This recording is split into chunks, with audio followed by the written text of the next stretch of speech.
கபடி சொந்தங்கள் அனைவருக்கும் வணக்கம். இன்றைக்கி 52வது நாள். இன்றைக்கி காலையில் வேர்க்கடலையும் முட்டையும் சாப்பிட்டு இன்றைக்கான பயிற்சியை ஸ்டார்ட் பண்ணிட்டோம். காலைல எப்பவும் போல் 10 நிமிஷம் புல் பாடி ஸ்ட்ரெச்சிங் பண்ணிவிட்டு அப்படியே இன்றைக்கி ரன்னிங் ஸ்டார்ட் பண்ணிட்டோம். இன்றைக்கி பக்கத்து ஏரியாவில் சிறுவர்களுக்கான கபடி மேட்ச் நடத்துகிறாங்க. அதனால் அங்கே நாங்கள் போய் கலந்துக்கிறோன்னு பசங்க சொன்னாங்க. ஒரு 1/4 மணி நேரம் மட்டும் லைட்டாக ஒர்க் அவுட் பண்ணிவிட்டு பசங்களுக்கு ஃபுல் அண்ட் ஃபுல் எப்படி மேட்ச்சில் விளாடணும், எப்படி கோஆர்டினேஷனோட டிஃபென்ஸ் பிடிக்கணும், பசங்க ரைடர் பாடும்போது எப்படி தெளிவாக யோசித்து ரைடு பாடணும், எந்த ஒரு பதட்டம் இல்லாமல் விளாடணும், அதெல்லாம் பார்த்தோம். நீங்கள் மேட்ச்சுக்கு போகிறப்போ ஜெயிக்கிறோமோ தோக்குறோமோ அதை பற்றி என்றைக்கும் யோசிக்காதீங்க. உங்கள் ஸ்கில் என்னவோ அதை மட்டும் கரெக்டாக மேட்ச்சில் பண்ணுங்கள். டிஃபென்ஸை பொறுத்த வரைக்கும் கோஆர்டினேஷன் ரொம்ப முக்கியம். நீங்கள் உங்களுக்குள்ளே எப்படி பேசி வச்சு விளாடணும்னு நினைக்கிறீங்களோ அப்படியே விளாண்டுருங்க.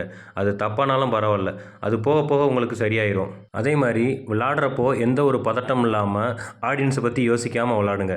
நீங்கள் ஆடியன்ஸ் பற்றி யோசித்தாலோ ஜெயிக்கிறத பற்றி யோசித்தாலோ உங்களுக்கு கண்டிப்பாக பதட்டம் ஆயிரும். அதனால் எதை பற்றியும் யோசிக்காதீங்க. உங்கள் ஸ்கில்லை மட்டும் நீங்கள் ஃபோக்கஸ் பண்ணி விளாடுங்க.